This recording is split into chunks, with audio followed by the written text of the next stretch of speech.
Hello, Internet! Welcome to episode 235 of the Assorted Calibers podcast. The Second Amendment podcast is a little bit for everyone. I'm Weer'd, and with me tonight is the most important voice of the Second Amendment, Aaron Paulette. How are you doing, Aaron? Yeah, we don't know right now because this is just the 30th of January, but by the time this drops, we'll find out if I won that contest or not. How am I doing? I am peopled out. I had to go deal with people. I had to deal with traffic. I had to... I don't know if it's just my perception of things, but I feel like after the lockdown, people have come back a lot ruder than before. They drive more aggressively. They're more, I don't care if I'm cutting in front of you and then walking slowly.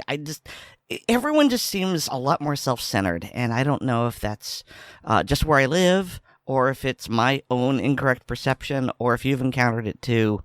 But I'm already pretty misanthropic, and this just makes it worse. Aaron, I live in Metro Boston. They've always been like that. All right. They call them massholes for a reason, right? They do call them massholes for a reason. Yes.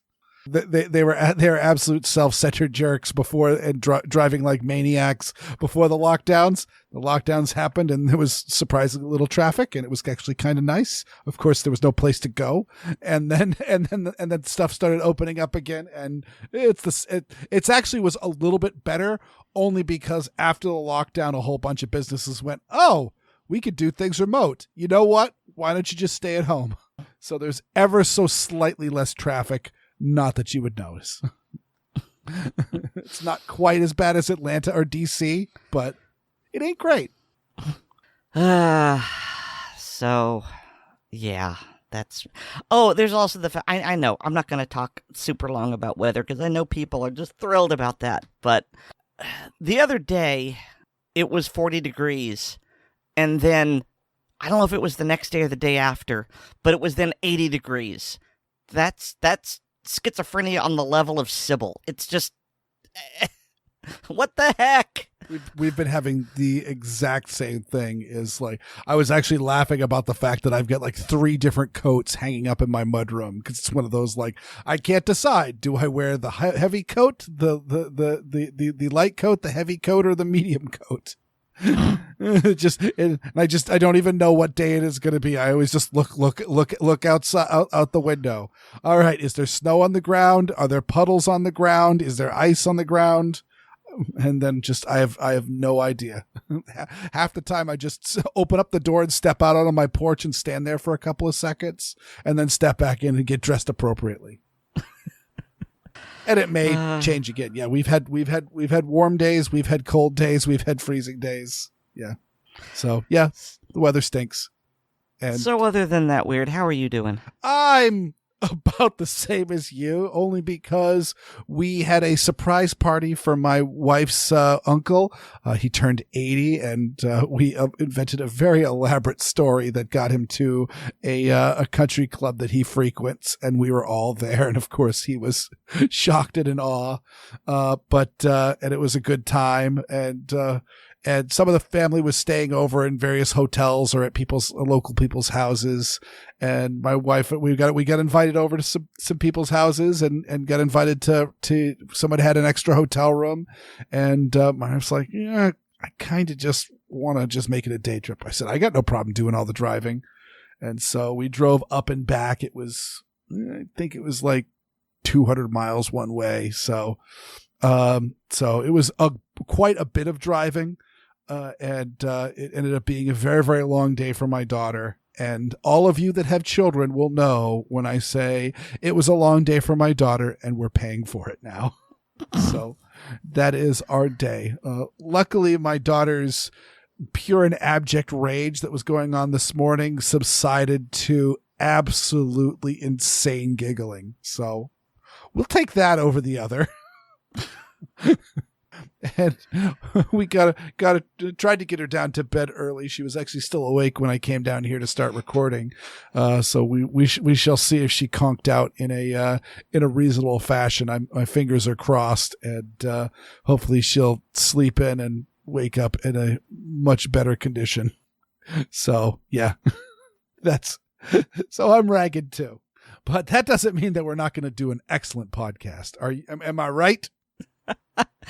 I don't care, Weer'd.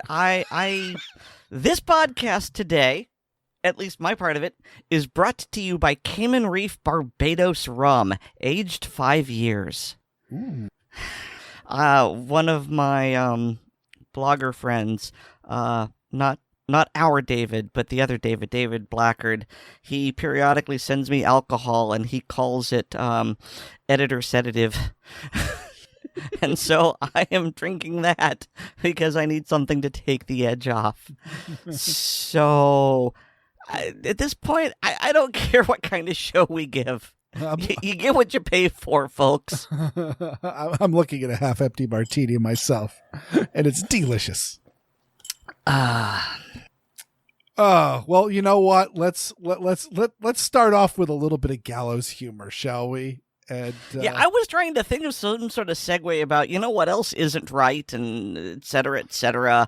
That would be the NRA. Yes. This is brought to us partially by John Richardson of No Lawyers, Only Guns and Money. Wonderful guy. Hi, John. And he has a guest post by I was looking at his former name. NRA director Rocky Marshall. Yes, Rocky Marshall. And it's right there in the show notes. Yeah, friggin' illiterate. I just scrolled right past it, and I'm just trying to find it. Having a tough day, Aaron. And yes, it's yeah. The title is "The Late Great National Rifle Association R.I.P. by former NRA director Rocky Marshall. To NRA members, it is over." And I mean, I'm not going to read the whole thing or paraphrase it, but this is all stuff that we've essentially been talking about, but it is very interesting to hear it from somebody who is both in that position and going through just about how essentially membership is in heavy decline.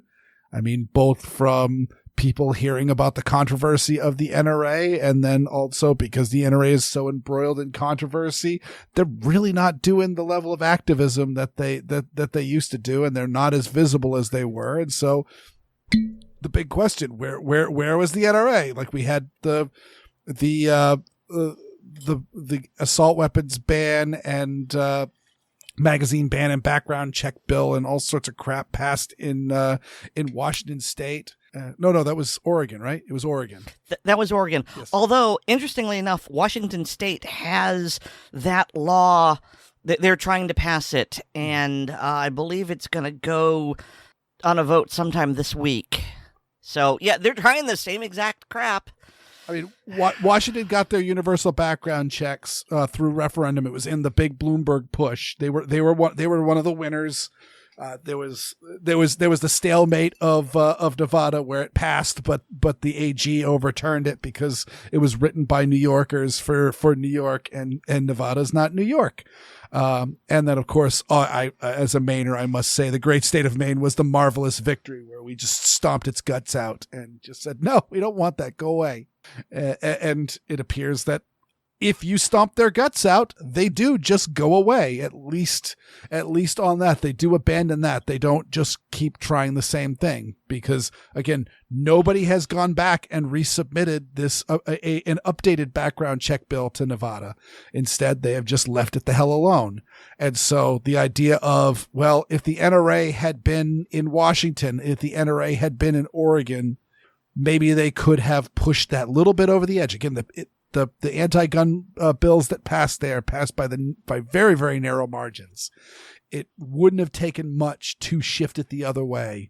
And the effort was near zero, if not zero.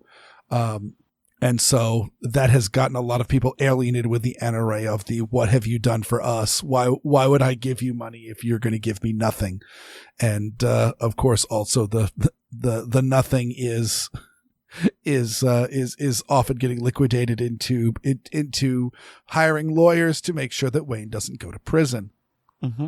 And, well, according to Rocky Marshall here, he alleges that for a period of 18 years, 2002 to 2020, over $10 million have been paid directly or indirectly to NRA directors.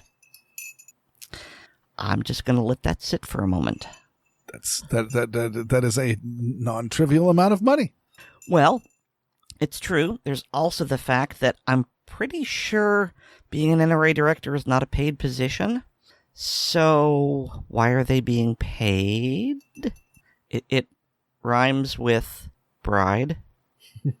It rhymes with Taft. Yes, that too.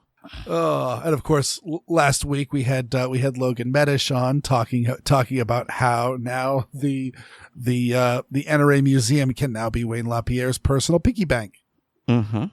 So yeah, either way, Rocky predicts that the NRA may not survive the till the end of this year.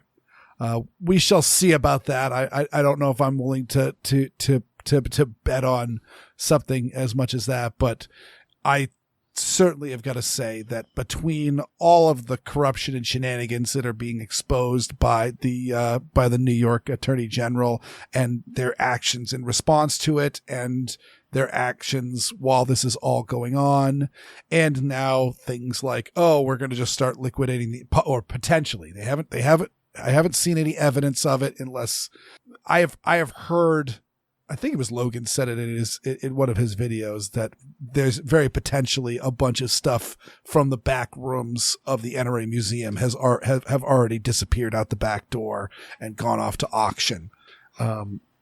But certainly we haven't seen the museum get shuttered and just liquidated, or any like vast valuable collections getting sold off. Give it time. Yeah, exactly. But yeah, it's only a matter of time, because why else would they have gone to all the trouble to change the bylaws? So yeah, this doesn't bode well. And again, I want to be a Pollyanna. And again, this is not me, dancing on the NRA's corpse or anything like that. I totally understand the power of the NRA, and I've actually been an NRA apologist for a long, long time, because I just was not aware of all that. But it was the gorilla in the room, and they were just the big, powerful group.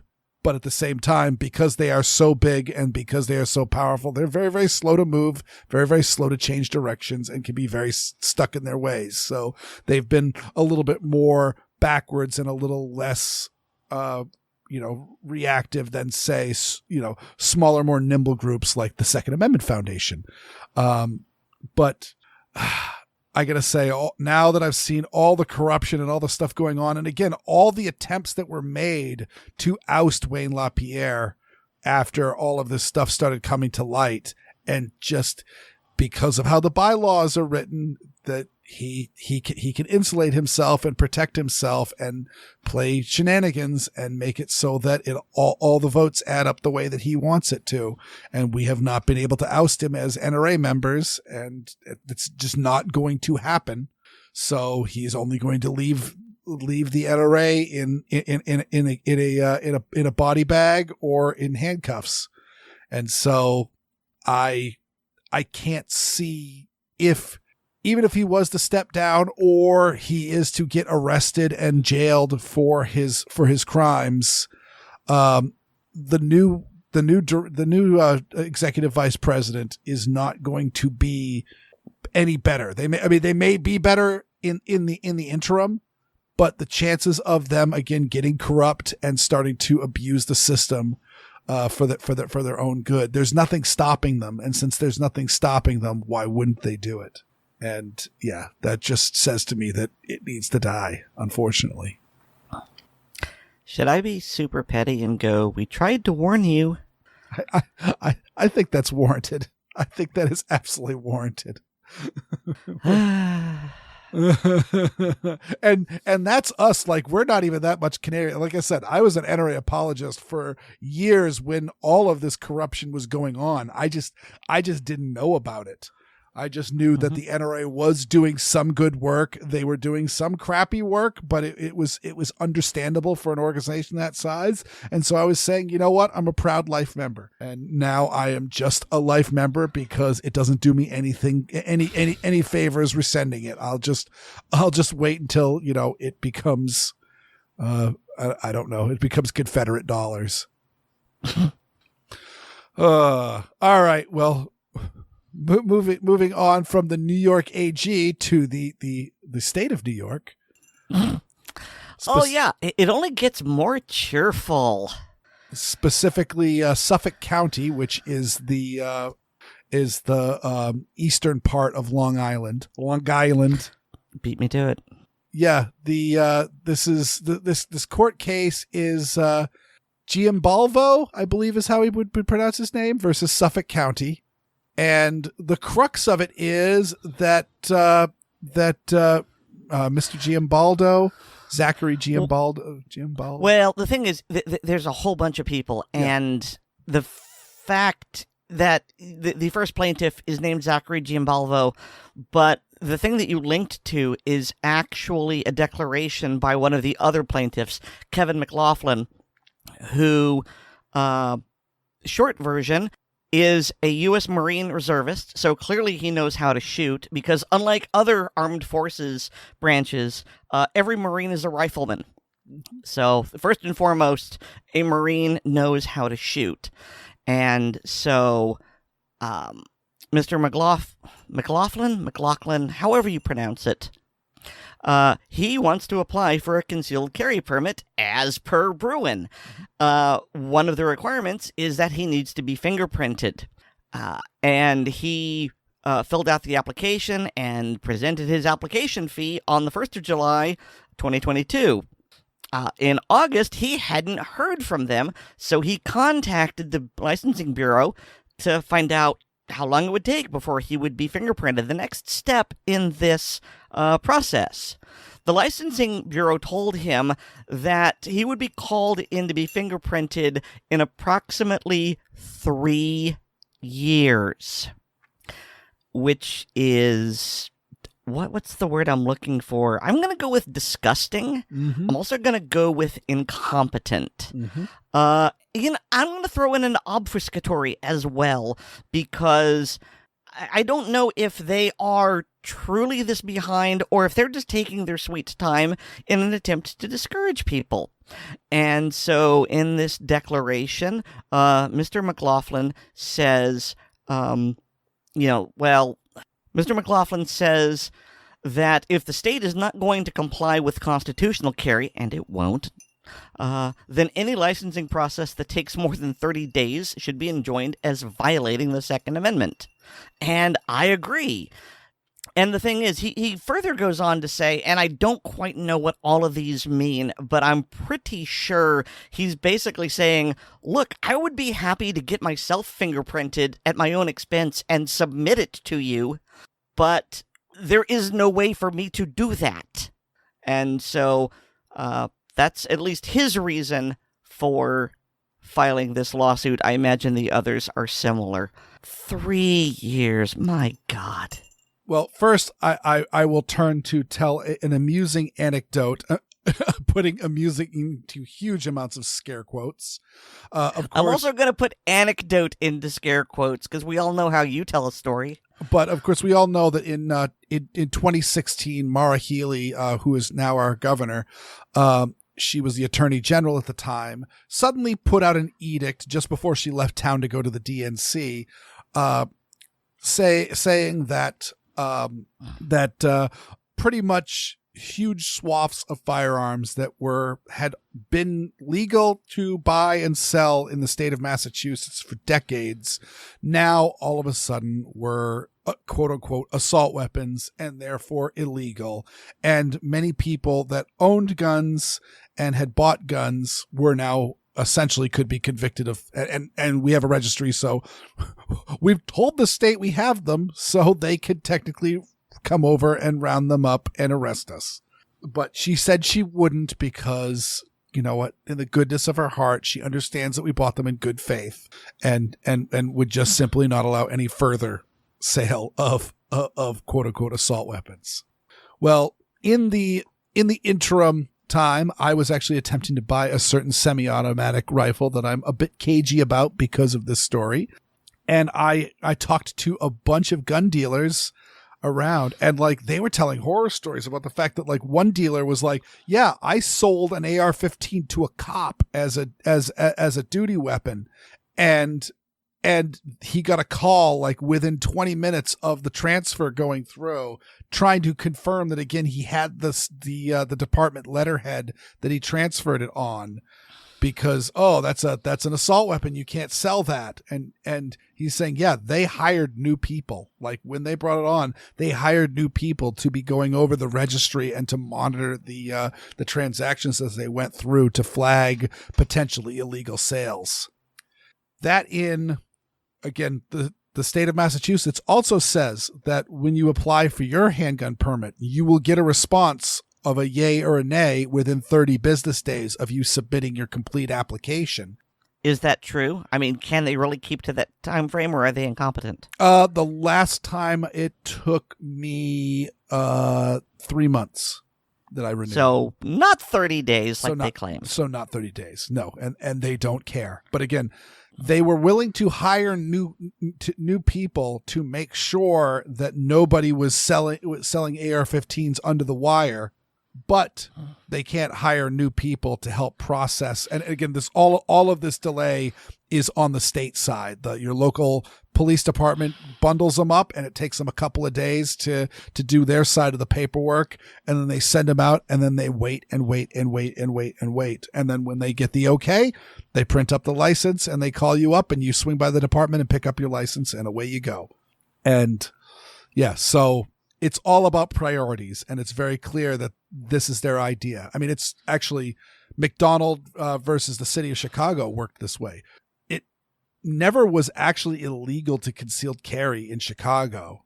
Just the issue was that there were no people staffing the concealed carry department in the Chicago Police Department. So you could knock on the door and there was no one there. You could call on the phone and no one would answer. There was just no way to fill it out. But still, if you were a judge or a magistrate, someone would go downstairs and dig out the relevant paperwork and get it done. Because there were people that did have Chicago carry permits during the period of time, before McDonald. So it wasn't McDonald that made they made the handguns legal. But either way, the concealed carry permits existed in Chicago for the entire part. It just, there was nobody to issue them. So therefore they didn't get issued. And I'm not really sure what to call that. It's not exactly malicious compliance, but it's incompetent compliance. Yeah, I mean, we technically have an office there, but we don't want peons to use it. So 99% of the time it's going to be left empty. Mm-hmm. Yep, this is just one of the many games that the anti-gunners play. And may I state that this is waiting for fingerprinting. Why the hell do gun owners need to be fingerprinted? It's not like we're doing breaking and entering where we're leaving fingerprints on broken glass or any of those other things. And if they need to verify who you are, why don't you give them your driver's license or a passport?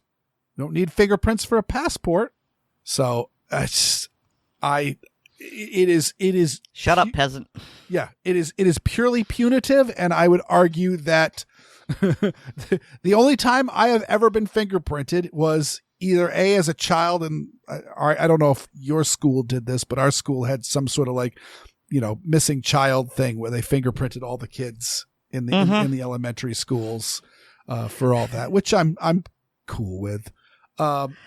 Ish. I don't know if I still have it anymore, but so where they did it, it had a place for alias, because they basically used what they would use when you would get after you get arrested and you get booked for a crime charge, whatever the term is. And so on mine, in the alias, the alias was Slick. And there's a story to that, and it's not as fun as you would think. The short version is that, oh my lord, I think I was like maybe 7 at the time. We were going skiing in Bavaria, and we met up with some Canadian boys who took a liking to me for some reason, and they were high schoolers, and I was like 7, so they were cool, and the fact that they wanted me around was just great. And so they were trying to make me cool, and they basically, because this was like either the late 70s or the early 80s, Happy Days was still going on, so they wanted me to be like the Fonz and go A. And so, one of the things they taught me was, my name is Slick because my name is Slick because with just one click, I can pick up a chick. And, of course, my brother, who was their age, thought this was just horrible and I was cramping his style. But they thought it was hilarious for some reason. I guess I was their mascot. And so... I'm dying right now. And so for however many years later, when I got fingerprinted, the alias was Slick. It was the lamest thing ever, but... I was just convinced I was so cool. If things had gone differently, I might have become an extrovert just based on that, but things diverged. They call me tater salad.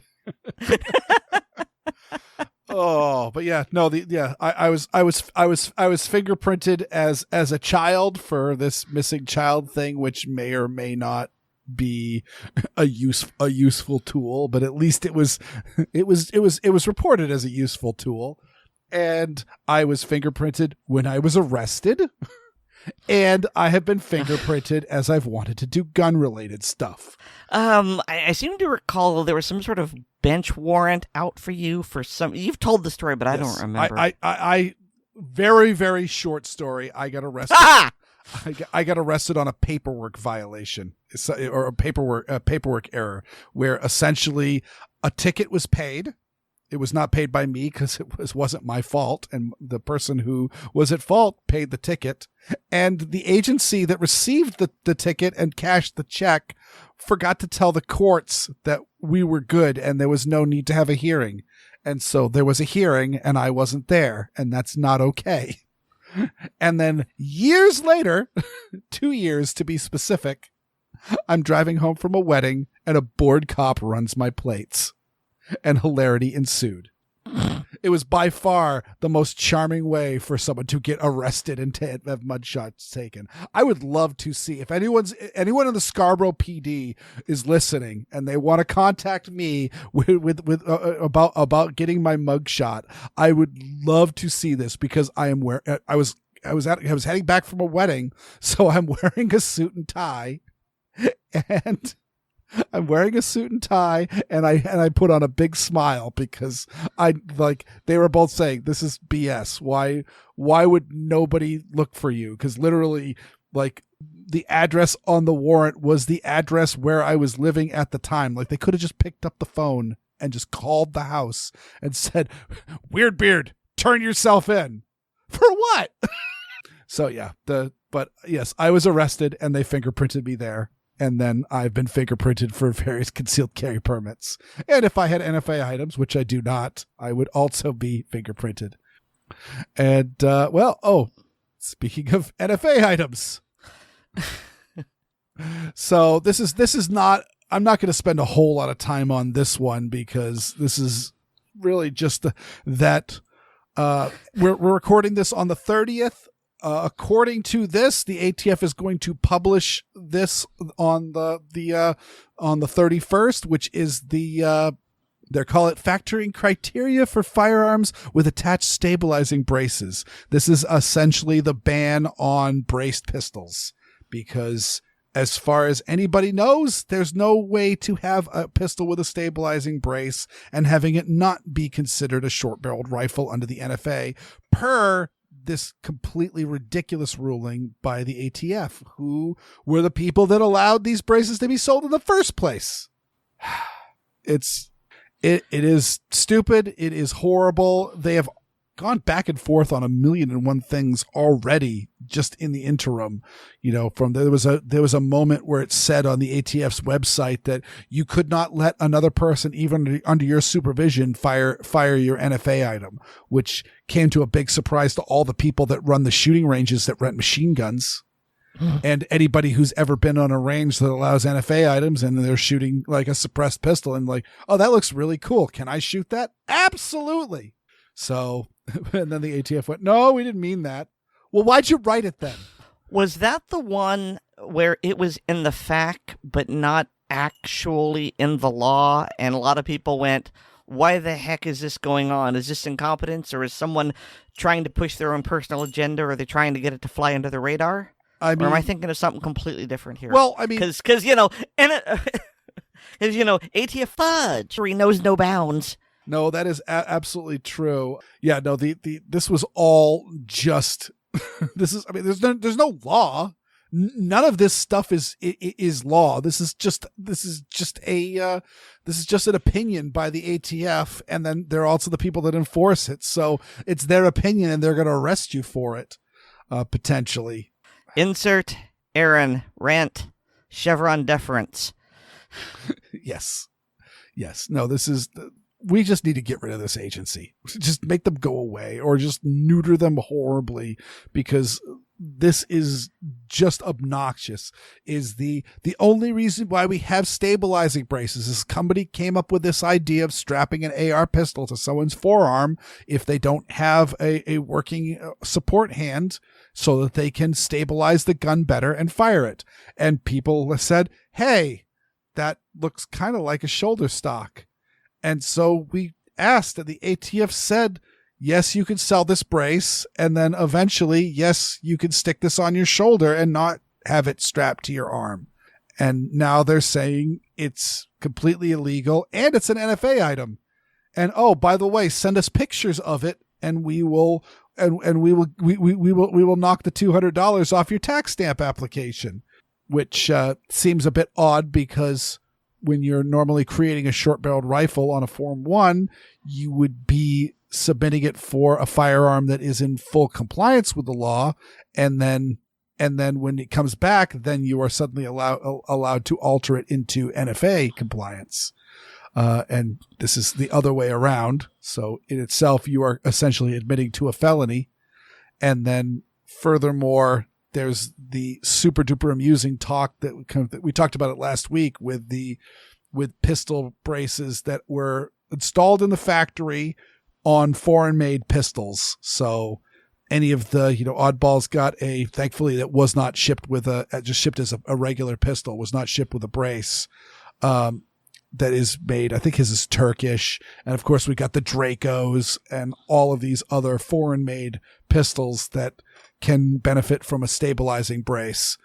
And if those are now considered short barrel rifles, they are in violation of 922R. And so therefore they can't be registered as short barrel rifles because they can't be in the country legally. So therefore you just have to destroy them. So I would say, personally, and again, I am not a firearms lawyer, but this is the way I've done the math in my head. If you are in possession of a braced pistol that you purchased from if you in possession of a pistol that you've installed a brace on, just take it off and you should be fine. If you're in possession of a pistol that was shipped from the factory with a brace attached to it, if you bought it at the gun shop with a brace on it, then you have two options. One is take the brace off and just don't make a big deal about it, and essentially hope that this is such a jacked up ruling and law that the courts will eventually tell them, stop it, and it will suddenly become legal again and you will be fine. The other option, and again, I don't know how to do it. I am not a lawyer. Maybe you should talk with one. But I would say an interesting idea would be take your gun during this time period. We have, 120 days? I forget how long we have to before that they've said that they will, once it's published, before it's enforced. But take the gun to a place and have it appraised and then either take it to a law enforcement office or an FFL that can destroy it and document it as destroyed, and have receipts for both of those. And then in the very likely, if you do that, then why would you need it appraised? Because then in the likely event that this is overturned, then you can send the government a bill. I don't know how to do. I think it's so cute that you think the government would pay. They don't give a crap. I mean, I don't know if we could do a class action lawsuit. I'm not sure how to, but they're telling you to destroy your goddamn property that's perfectly legal. And then everyone just message your senators and representatives and say we need to submit a bill to repeal the NFA. Because if we don't have the NFA, we don't have to worry about any of this. Just put a stock on it. Or at least take the barrel and overall length requirements out of it. Because the only reason why those things exist is because the NFA was supposed to ban handguns. And if they were going to ban handguns, they need to define what a handgun is, including stating that, no, you can't just shorten a shotgun or a rifle and say, no, this isn't a handgun, it's a rifle.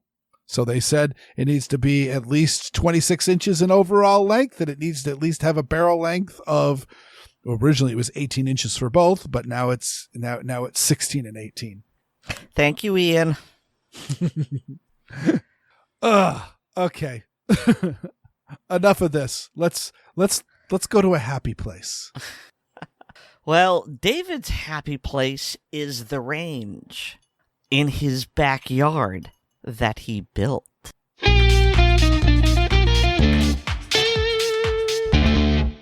Hi, and welcome to Gun Lovers and Other Strangers. In this segment, I'd like to talk about shooting ranges, more specifically about building a personal range on private property.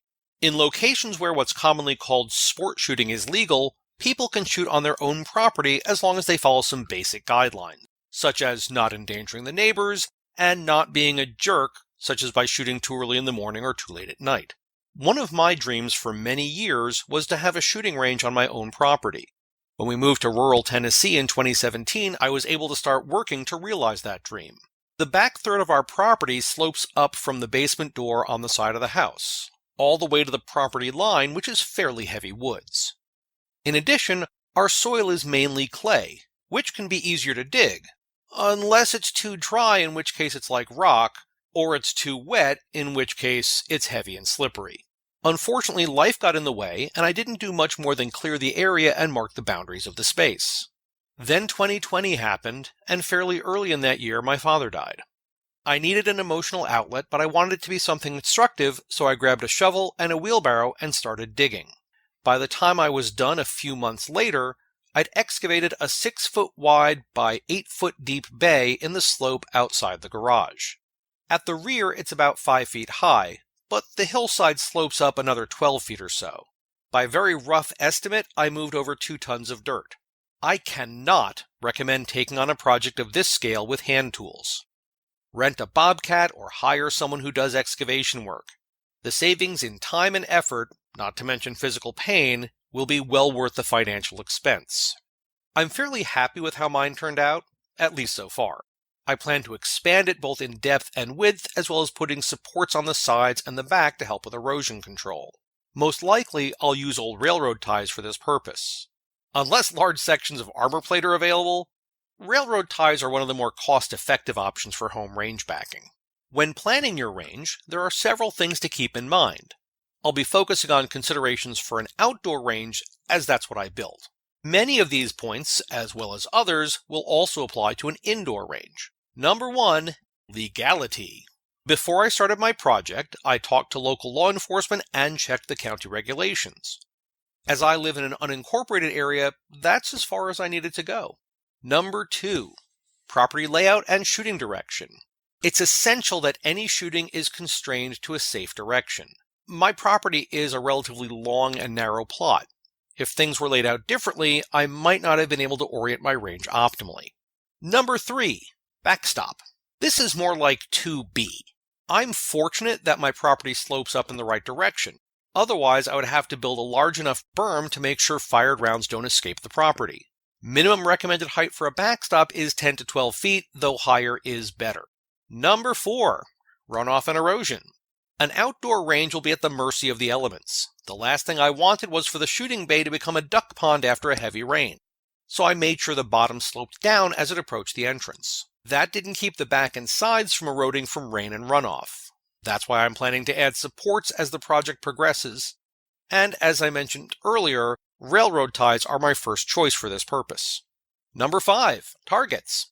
Paper and cardboard targets are both safe and readily available. Steel targets are fun, but need to be set up and shot responsibly. Tannerite can be extremely dangerous, even deadly, if used without proper care. There are additional considerations when designing and building a home shooting range, but these are some of the more important ones in my opinion.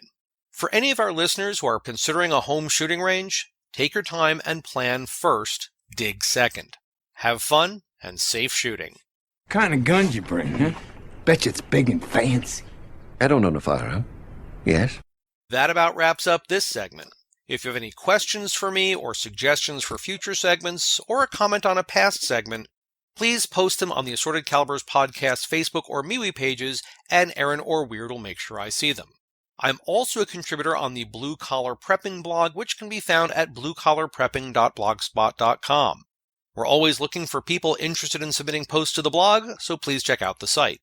I'm also a published author, and books with my stories can be found on Amazon under the name Brena Bock. That's BRENABOCK. My latest story has been published under my actual name. Look for Saints of Malta on Amazon. That's all for now. Thanks for listening. I'm David, and this is Gun Lovers and Other Strangers.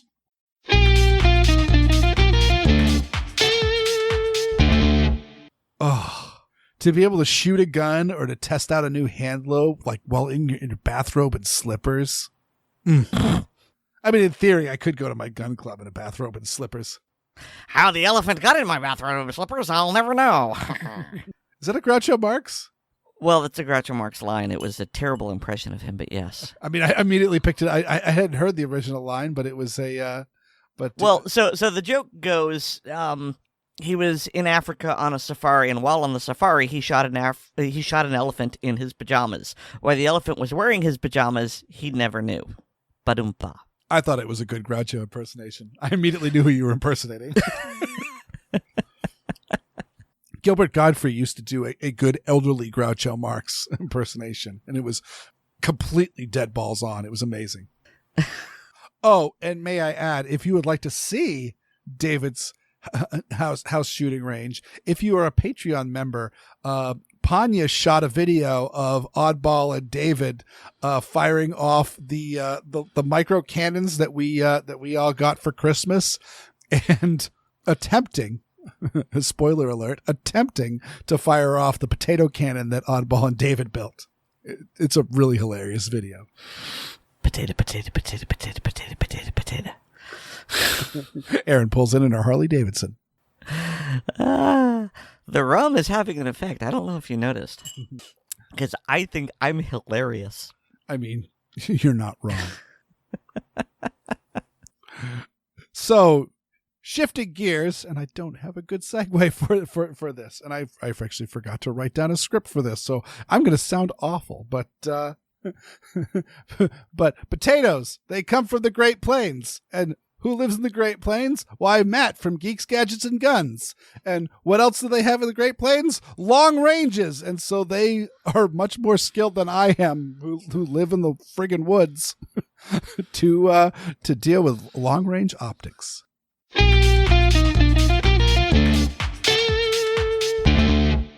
Hi, Matt with Geeks, Gadgets, and Guns here. Thought I'd do another segment for you guys, kind of adding a little bit on to a recent segment David has been doing, talking about optics. Now, there are a couple of things that he brought up in passing, and I thought I'd go and clarify what these are and why you should want them / matter for them. Now, first off, he brought up first focal plane and second focal plane optics. And there are pros and cons to each. Second focal plane, the reticle will always be big, bold, and you can always see what it looks like. It's going to remain consistent no matter what. The problem with that is, no matter what your magnification is, your reticle remains consistent to your eye, but not consistent to the world. So if you're at one magnification level, one dot down, so like if it's a line down underneath the same reticle. So you have the center of the crosshair. That's going to stay the same point no matter what your magnification is. But any adjustment lines to the side, up, down, any of that, any additional markings, when you change your distance, your magnification, that gets altered. So you have a true magnification. So sometimes that's normally max magnification. The reticle is true, but only at max. Some optics, they have it at a different point other than max. So you must be at I think I've seen some at 12.7x magnification. The reticle is true. That means there's a certain number of MOA or millirad to each hash. So you can use that to measure things in the world and do math to figure out how far something is away.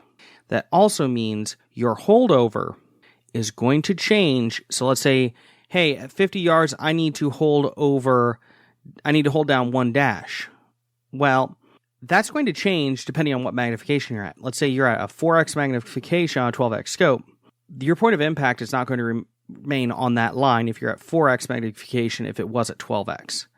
Your magnification is going to change what that actually means for how much you're holding over or under.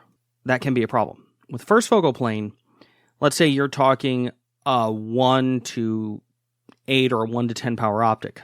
At 1x, your reticle is not going to be super easy to make out. You're not going to be able to see all the individual hashes because they're small. Now you start doing something like a 4 to 24, you can more readily make it out at the lower powers, but still it's not going to be easy. The flip side on that is, when you do an adjustment on that, you can measure it. No matter what the magnification level is, that is always going to be true to reality. So your reticle and the real world are going to remain consistent no matter the magnification level. Combine that with a Christmas tree reticle, that means you can observe where your shot hits. So basically, think of your standard crosshair reticle, and then as you go down below the center of the crosshair, you're going to start seeing dots come out. So you'll always normally see hashes going on the cross. So both the vertical and horizontal axis, you'll see crosses. On a Christmas tree style, it kind of goes out like a Christmas tree where you start getting dots and dashes going wider and wider. And that's kind of like if you're at 0, you're not going to have that much of a wind drift. And the further out you go, you're going to have more wind drift. So you get dots out wider. So let's say you're shooting at 600 yards and you miss your target, but you see dirt splash. Where the dirt splashed, that's where your bullet hit. And you can see where that was on that Christmas tree reticle. So you'll see a dot and it's like, okay, right there's my hit. You can just bring that up, put it on your target, send it again, and you're going to be able to get a follow-up shot very, very quickly without having to do any adjustment or anything else. Now, adjustments. Gravity is consistent. Okay, not technically, there are some variances in gravity, but rule of thumb in shooting, gravity is consistent on the planet Earth. Yes, there are points where gravity is heavier and lighter. That's not something to worry about in terms of shooting. It can cause slight variances, but not enough. Wind, not as variable, not as consistent, because wind can blow from any direction. You have an entire clock around you. 360 degrees around you, wind can come from any direction. That's going to affect your bullet. And how it comes and hits the bullet is going to affect how much it drifts. But you also have the rotation of your barrel. So if your barrel is a left-hand twist or a right-hand twist, that's going to affect which way the bullet spins. Pretty much everything is right-hand twist, but left-hand twist can and does exist. Very rarely, but it is a thing. With right-hand twist, that means your bullet is going to drift towards the right as it goes further out. So that is a consistent, but that's also affected by wind. So wind can cancel that out or make it drift more. So what you can do is, if you wanted to, let's say, hey, I'm going to shoot this distance. You take your calculator out and go, all right, my drop's going to be this amount up. So I need to hold this much over the target, and it's going to automatically drift this much to that side. And you could do that to negate out whatever drift you have from Coriolis and your twist rate. You can use that to cancel that out, or you can just not. That's up to you. Either way, you dial in your elevation. That means you're going to dial in, all right, how much is this bullet going to fall over that distance? Because that's going to remain more or less consistent. Wind can affect it somewhat, but really it's consistent enough to get a hit on a target. So you're going to just dial that on your turret. That's why you want to have exposed turrets sometimes. The downside on that is, if it's just exposed and you don't have a lock, if it's in the case, it can get bumped and moved. That's why you also have exposed locking turrets, where a lot of those work by you pull up on the turret, you can turn it, and then you push back down and it's locked and it won't rotate at all. Same goes for windage and elevation. And then you have zeros. So what you do is you would you would set your zero, which normally means taking off the external on the turret, picking it up, putting it, and when you have it zeroed, you put it back down and match a 0-0 line. So that is 100%. There's another thing you can get on top of that called a zero stop. Building in zero stops adds weight to scopes and adds complexity and cost, but they are incredibly useful. A zero stop means you get it close to, basically you either have it at 0-0, so when you turn back all the way to 0, you would have your elevation completely zeroed and your turret stops rotating. That way, if you're shooting out 1,000 yards and you forget to set your turret back to 0 before you leave, you don't have to go out and re-zero your gun or try and go, okay, how much do I have to dial back to try and get back to your 0? You would go just turn it all the way until it stops, and then either it stops at 0-0 or it will turn slightly past 0, but since it's marked and there's only that, you don't get a full rotation of turn past your 0, so you just turn it back a couple of notches, bam, 0-0. So you can literally have it stop and you can find your 0 again. So all you have off would be your windage. Your elevation would not be off. And that also comes into when you're shopping for scopes, how much movement do you want to have? And that's why people go for 34 millimeter scopes. And I think they're starting to do 35s. The bigger diameter of the scope to you means you get greater adjustment. And if you're shooting long range, you want as much adjustment you can dial in as you possibly can, because those are mechanically consistent if it is built properly. There's another trick that can actually combine into both of those. Now, a lot of zero stops, the lighter versions tend to just put in shims instead of a mechanical lock in there. Both work. It's really up to you which you would prefer. Then there are things called offset mounts. Now, you will have some scopes, and I have a couple of optics that are really solid optics with great glass. I mean, it's a 1:8 that I've been able to spot a target at a mile with. Kind of amazing when you think about we have glass that good. Actually, I was shooting at a mile, not actually hitting, but shooting at a mile target. I think I was on 4 or 6x magnification on that. It was kind of surprising what is doable. Either way, not all scopes are going to have zero stops, but you can make your own in a fashion because there's offsets. Because let's say your optic has 70 MOA of travel and you want to be able to dial full 70. Well, when you zero it, you're probably going to end up zeroing it and be maybe towards the middle if you're lucky. Maybe if you're really lucky, you might be like, okay, near the lower end. So you might have 50 MOA of travel to be able to dial up. What you can do is you can grab something called an offset mount, and commonly you normally see about 20 MOA. You can get 30s, you can get 40s, and some people do more, some people do less. You have bases and scopes sometimes, but if you're putting on like an AR platform or any other semi-auto rifle platform, you're probably going to have the rail built into the gun, which means you have to use offset rings. So you can't do offset rings and offset rail to build and add. And remember, these are being manufactured, and so everyone's MOA is not going to be the same MOA as the scope, but it gets you in the general vicinity. So let's say you have a scope and you get the 0 and you go, all right, how many turns below 0, how much movement do I have below 0 for adjustment? Let's say you go and say, I have 35 MOA down. What you can do then is go, I'm going to get some 30 MOA rings. You get some 30 MOA rings, you put it on there, and then you can just turn it all the way to 0, which means you actually have 5 MOA past your 0 point. But since you have the 0 mark, you can just turn it back since it's not gone a full rotation. You will know where your 0 is. Again, not everyone will advise that, and you could also go further by doing that and actually zeroing over top the crosshair. So you actually have to aim low in order to hit your target. That's another way you can go about trying to create more elevation drop inside your turret. We are getting rather complex here and confusing. And when you're trying to do all that, having a first focal plane optic is very important, because when you're trying to see, hey, I want 26 MOA of drop, you're not going to be able to be at full magnification. And if you're not at full magnification, your hash marks are not going to be the same amount of distance. You can get programs like Straylock to help you with that. But again, you're getting into, yes, you can do it. It gets way more complex.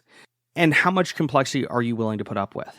But the shorter your barrel length, the more drop you're going to have, because really, how much drop you have is a component of how long it takes the bullet to get there, because gravity is a consistent.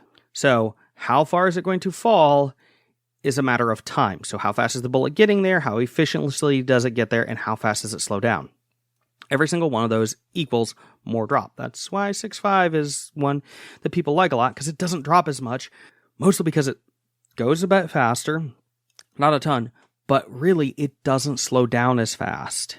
So all of this is hyper complex, and I bet you're going to have tons of questions. So why don't you write them into the show and see if there's any more things that you want us to take a look at a little more deeply. But that, I think, gives you a general overview.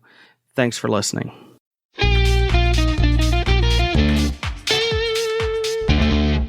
On a related note, I've seen red dot sights that have like very, very minuscule like bullet drop compensators and windage lines that like you can just barely make out when you're looking at it. But when you slap on like a 3x or a 4x magnifier, they suddenly become the red dot is now no longer usable because it's just this giant tomato. But the lines below it suddenly become very, very clear, and you can use them, which honestly makes perfect sense, because if you're shooting with just the dot at 1x, you're pretty much just dealing within your battlefield 0. So it's going to be pretty much just put the dot on the, just left click the head, as Russian Badger likes to say. But otherwise but then once you get to longer ranges, well, that's when you're going to need to slap on the magnifier anyway. Okay. I gotta admit, I really didn't understand a lot of Matthew's segment. Maybe it's just my state of mind, but there are a lot of times I wish I could go, no, stop, explain what you're talking about, slow down. I don't know, I'm probably just derped tonight. No, I mean, I think it was a fairly complicated topic, and again, he missed me on a few too. So honestly speaking, I think if Matt wants to break it down a little bit more and get a little bit more basic with some of these factors, I think that would be absolutely awesome. And where this being like the intro primer that just kind of gives us a 30,000 foot view, and then we can get down to ground level. Still, one that I did understand. Well, I didn't understand it, but I absolutely was fascinated by it. Was I'd heard about the Coriolis effect when shooting, which is of course the effect of the Earth turning while the bullet is in flight and affecting the flight path.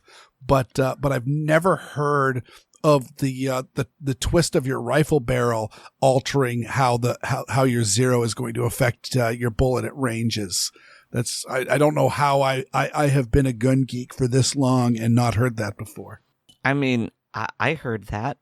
I couldn't talk about it in any intelligent capacity, but I'd heard about it. Oh, cool. I have no idea what I'm doing here most of the time. Factoid number 1754. Aaron is smarter than Weer'd. I mean, that's a given. It is. But you know who isn't smarter than Weer'd? The anti-gunners? The entire Brady organization. I mean, it's true. And Weer'd is here once again with his patented audio Fisk. This time, he's getting that slope nice and slippery for your pleasure.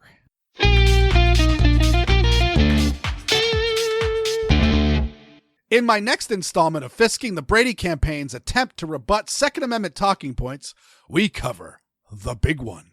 Position number 8. It's my Second Amendment right to own a gun. Any attempt at regulation is going to lead to a destruction of my rights, my American way of life, and a spread of tyranny.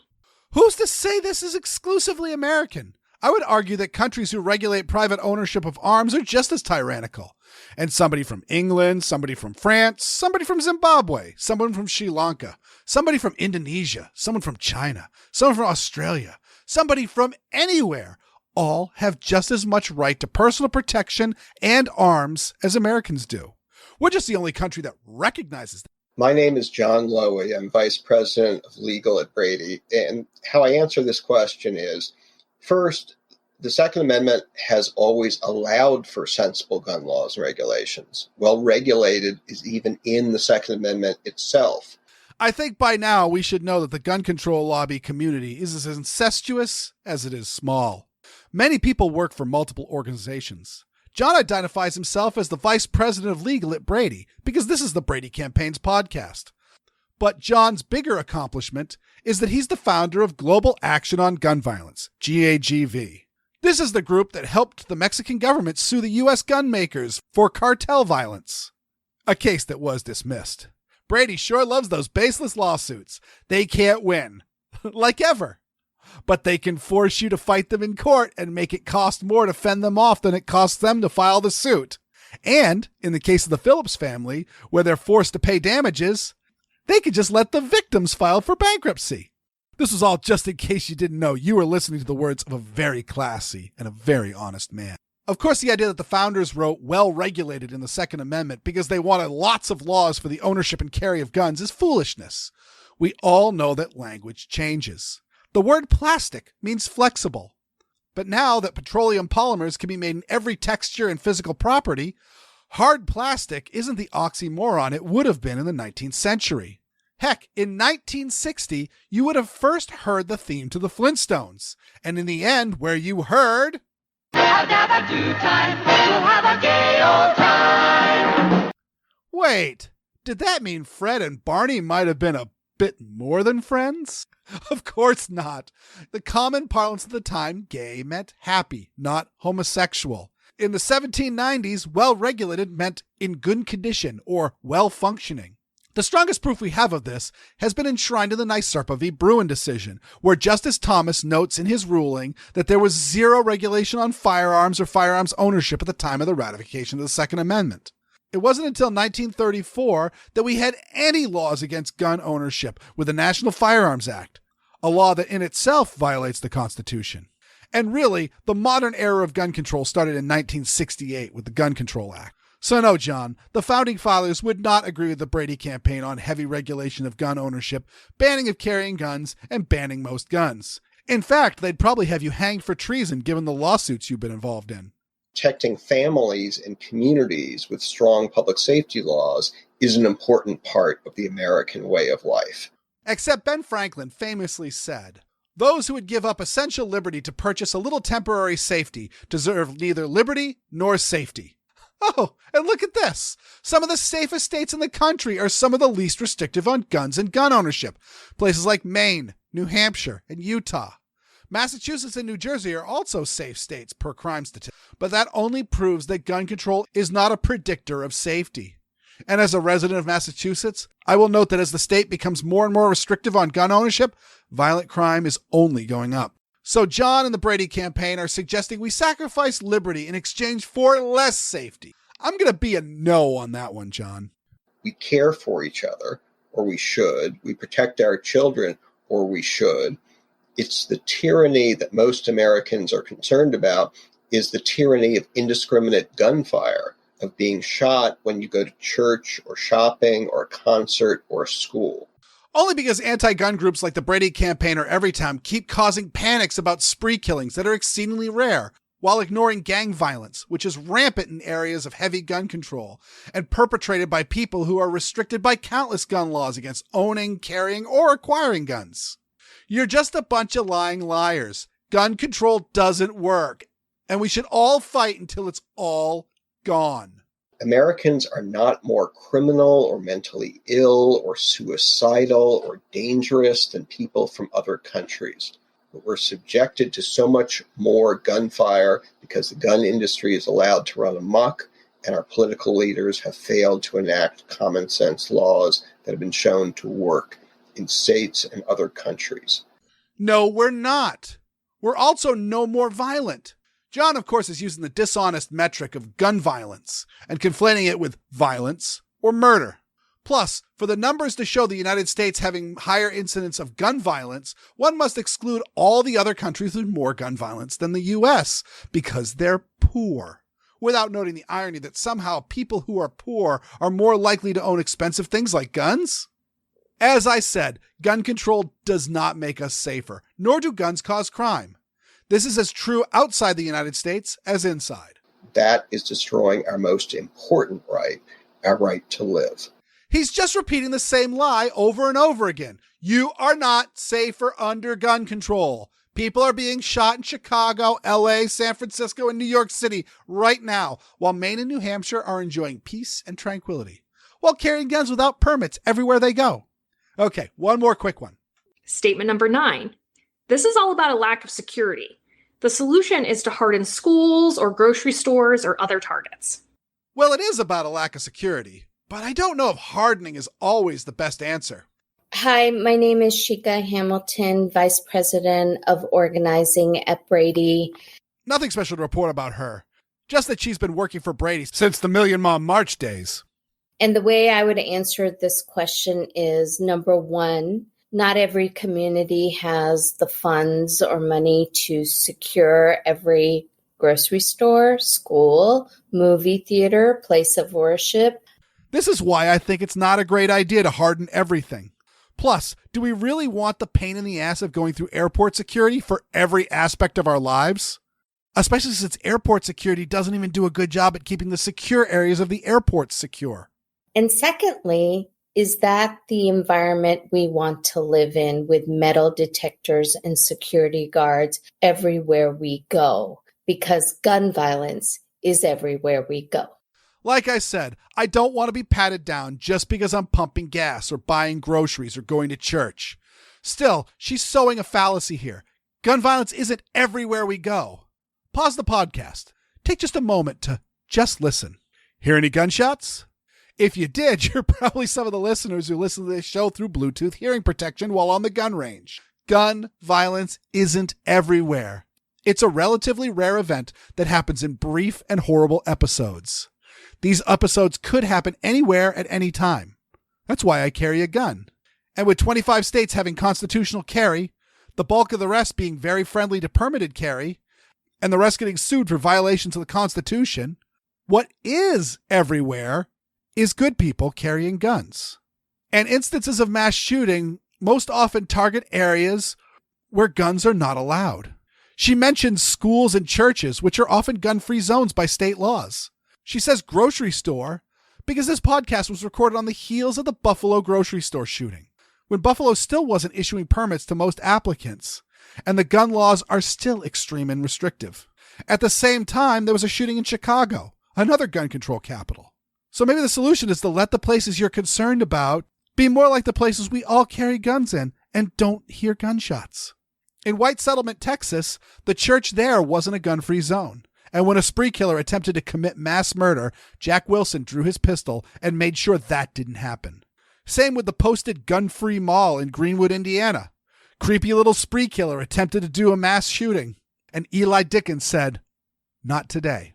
So that's my solution, and unlike the ones published by Brady, they are proven to work. Those are your anti-gun talking points, and a few rebuttals to combat them.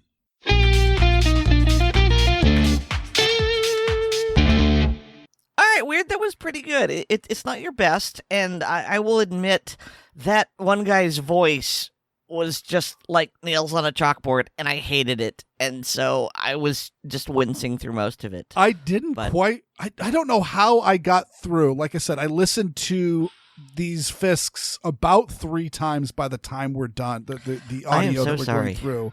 You know, one time just as is this worthy of a Fisk? The second time as I'm cutting the audio to do it. And then the third time I'm listening to it as I'm writing the script. And technically a 4th time as I'm actually putting it all together, I listen to the audio just to make sure that I've got the right clip no matter what my script says. And only when I was cutting the audio together for the final section of this clip did I realize how much vocal fry this guy has. Ugh. Yeah, it was pretty gross. But at least he's the great guy that convinced Mexico to sue American gun makers and lose. But Aaron, I gotta ask. Mm-hmm. I'm super proud about pulling that last bit from the Flintstones theme in. Did you titter? No.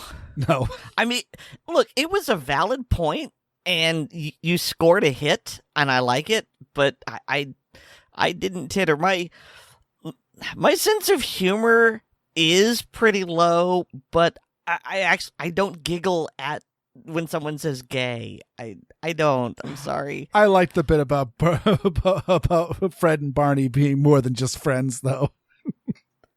I'm sure there's a movie out there. No, I'm not going to search Pornhub right now, but I'm tempted. But on a tangential note, since we, I was mentioning, my wife always tells me, make two analogies at best and then call it quits. And so I mentioned plastics and I mentioned gay as words that have changed, but I really was tempted to put it in, and I can't resist. I have to say it. Is that I'm trying to remember the year, but I think it wasn't until like the late 1960s that people started using the word dick to mean penis. And that is why there are people like Dick Nixon, or my father's best friend goes by Dick. And I know several old men named Dick, but I know a whole lot more people who were born with the name Richard who go by Rich or Richie or Rick or anything like that, but not Dick. Hey, Weer'd. Yeah. How do you get Dick from Richard? I don't know. You ask nicely.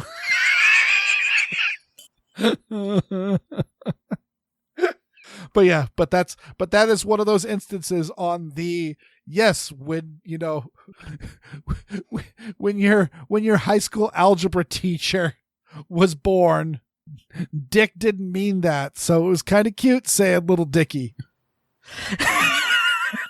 But not so much anymore. And so now you don't see many people adopting that variation of the name Richard.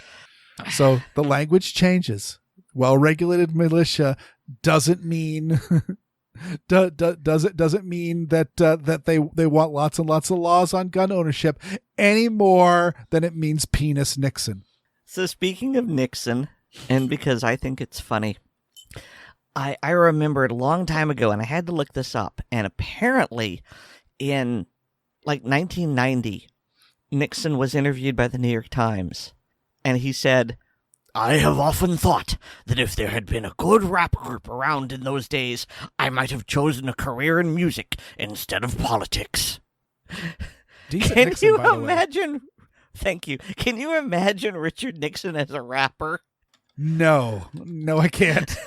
I mean, he is often described as one of the squarest of the presidents. Like, even just if you just see how he moves. I mean, just think about Dick Nixon ready to get on Air Force One with the peace, the double peace signs, or V for, I don't know if he's doing peace or V for victory. I think it's V for victory. I'm not certain, but I don't either know. way, he's tossing the bunny ears up, and just it's not smooth and it's not graceful. Let's just say you can say a lot of things about Flava Flav, but you can't say that man wasn't smooth nor graceful. And you know who else is smooth and graceful? Not you. No, I'm talking about our listeners. I'm talking about the people listening to me being extremely awkward.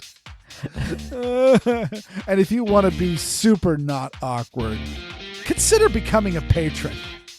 To become a patron, go to patreon.com/Assorted Calibers podcast to sign up. Patrons get to be extremely good looking and extremely not awkward, guaranteed. That's not true. But what is true is we have our blooper reels. I could say they're funny, but that would be bragging. And you just have to find out. Maybe they're hilarious, maybe they're not. We have the ACP film tracks, which, if you're a movie buff, I think you'll enjoy. And we have the ACP Mag Dump. So if you want more ACP, the Mag Dump is the way to go. Also, please remember to rate us on Apple Podcasts, subscribe to us on the platform of your choice, and share the show with your friends, both online and off. I have a blog. It's weirdworld.com, and you can also hear me weekly on Handgun Radio on the Firearms Radio Network. And you can get more from me at linktree/Aaron Pellet. That's linktr.ee/Aaron Pellet. All one word. I am not a crook. Thank you so much, Mr. President. And thank you also to Nate Spencer for our music. Well, one of us has a tricky dick, and the other one is me. The adroitness of our appendages is assorted, and so's our podcast. Good night, everybody. Remember, spay and neuter your pets and get a vasectomy.